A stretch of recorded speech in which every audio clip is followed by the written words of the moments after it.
Kitab Keluaran pasal 32 dengan perikop atau judul Anak Lembu Emas. Pasal ke-32 ayat ke-1.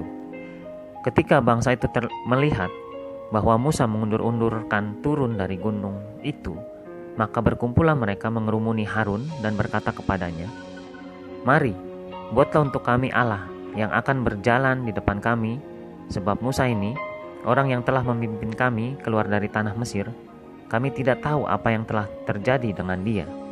Kedua, lalu berkatalah Harun kepada mereka, "Tanggalkanlah anting-anting emas yang ada pada telinga istrimu, anakmu laki-laki dan perempuan, dan bawalah semuanya kepadaku." Ketiga, lalu seluruh bangsa itu menanggalkan anting-anting emas yang ada pada telinga mereka dan membawanya kepada Harun. Keempat, diterimanya itu dari tangan mereka, dibentuknya dengan pahat, dan dibuatnyalah daripada anak lembu tuangan. Kemudian berkatalah mereka, "Hai Israel, inilah Allahmu yang telah menuntun engkau keluar dari tanah Mesir." Kelima, ketika Harun melihat itu, didirikannya mezbah di depan anak lembu itu. Berserulah Harun, katanya, "Besok hari raya bagi Tuhan." Keenam, dan keesokan harinya pagi-pagi, maka mereka mempersembahkan korban bakaran dan korban keselamatan. Sesudah itu, duduklah bangsa itu untuk makan dan minum. Kemudian bangunlah mereka dan bersukaria. Ketujuh, berfirmanlah Tuhan kepada Musa, "Pergilah, turunlah, sebab bangsamu yang kau pimpin keluar dari tanah Mesir telah rusak lakunya." Kedelapan, segera juga mereka menyimpang dari jalan yang kuperintahkan kepada mereka. Mereka telah membuat anak lembu tuangan, dan kepadanya mereka sujud menyembah dan mempersembahkan korban, sambil berkata, "Hai Israel, inilah Allahmu yang telah menuntun kau keluar dari tanah Mesir." Kesembilan, lagi firman Tuhan kepada Musa, "Telah kulihat bangsa ini dan sesungguhnya mereka adalah suatu bangsa yang tegar tengkuk." Kesepuluh, oleh sebab itu biarkanlah aku, supaya murkaku bangkit terhadap mereka dan aku akan membinasakan mereka, tetapi engkau akan kubuat menjadi bangsa yang besar. Kesebelas, lalu Musa mencoba melunakkan hati Tuhan Allahnya dengan berkata, "Mengapakah Tuhan murkamu bangkit terhadap umatmu, yang telah kau bawa keluar dari tanah Mesir dengan kekuatan yang besar dan dengan tangan yang kuat?" Tanda tanya.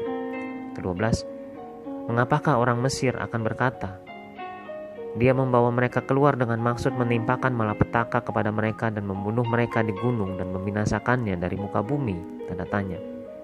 Berbaliklah dari murkamu yang menyala itu dan menyesallah karena malapetaka yang hendak kau datangkan kepada umatmu.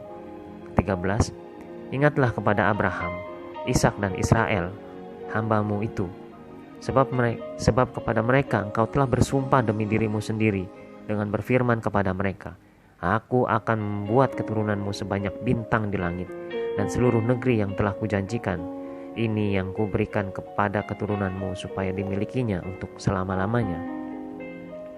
Ke-14, dan menyesallah Tuhan karena malapetaka yang dirancangkannya atas umatnya. Ke-15, setelah itu berpalinglah Musa, lalu turun dari gunung dengan kedua loh hukum Allah dalam tangannya, loh-loh yang bertulis pada kedua sisinya, bertulis sebelah menyebelah. Ke-16, kedua loh itu ialah perkataan Allah, dan tulisan itu ialah tulisan Allah, ditukik pada loh-loh itu. Ke-17, ketika Yosua mendengar suara bangsa itu bersorak, berkatalah ia kepada Musa, "Ada bunyi sorak peperangan kedengaran di perkemahan." Ke-18, tetapi jawab Musa, "Bukan bunyi nyanyian kemenangan, bukan bunyi nyanyian kekalahan, bunyi orang menyanyi berbalas-balasan, itulah yang kudengar." Ke-19, dan ketika ia dekat ke perkemahan itu dan melihat anak lembu dan melihat orang menari-nari, maka bangkitlah amarah Musa, dilemparkannya kedua loh itu dari tangannya dan dipecahkannya pada kaki gunung itu. Ke-20, sesudah itu diambilnya anak lembu yang dibuat mereka itu, dibakarnya dengan api dan digilingnya sampai halus.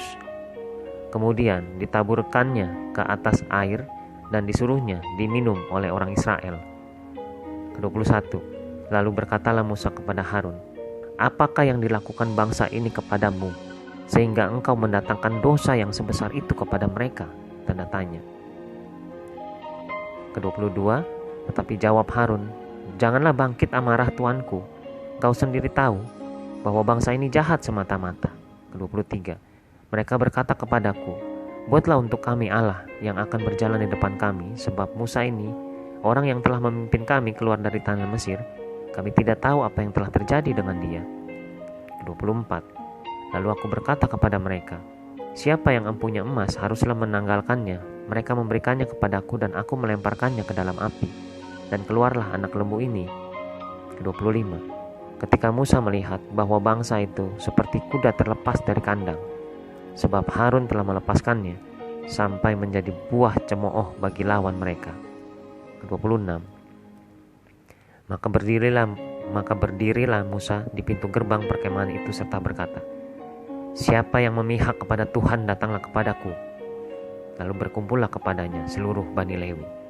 Ke-27, berkatalah ia kepada mereka, beginilah firman Tuhan Allah Israel, baiklah kamu masing-masing mengikatkan pedangnya pada pinggangnya dan berjalanlah kian kemari melalui perkemahan itu dari pintu gerbang ke pintu gerbang, dan biarlah masing-masing membunuh saudaranya dan temannya dan tetangganya.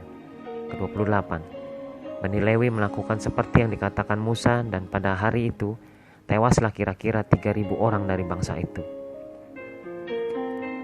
Ke-29, kemudian berkatalah Musa, baktikanlah dirimu mulai hari ini kepada Tuhan, masing-masing dengan membayarkan jiwa anaknya laki-laki dan saudaranya, yakni supaya kamu diberi berkat pada hari ini. Ke-30, keesokan harinya berkatalah Musa kepada bangsa itu, kamu ini telah berbuat dosa besar, tetapi sekarang aku akan naik menghadap Tuhan. Mungkin aku akan dapat mengadakan pendamaian karena dosamu itu. Ke-31, kembalilah Musa menghadap Tuhan dan berkata, bangsa ini telah berbuat dosa besar, sebab mereka telah membuat alah emas bagi mereka. Ke-32, tetapi sekarang kiranya engkau mengampuni dosa mereka itu, dan jika tidak, hapuskanlah kiranya namaku dari dalam kitab yang telah kau tulis. Ke-33, tetapi Tuhan berfirman kepada Musa, siapa yang berdosa kepadaku, nama orang itulah yang akan kuhapuskan dari dalam kitabku. Ke-34, tetapi pergilah sekarang, tuntunlah bangsa itu ke tempat yang telah kusebutkan kepadamu. Akan berjalan malaikatku di depanmu. Tetapi pada hari pembalasanku itu, aku akan membalaskan dosa mereka kepada mereka. Ke-35, demikianlah Tuhan menulahi bangsa itu, karena mereka telah menyuruh membuat anak lembu buatan Harun itu.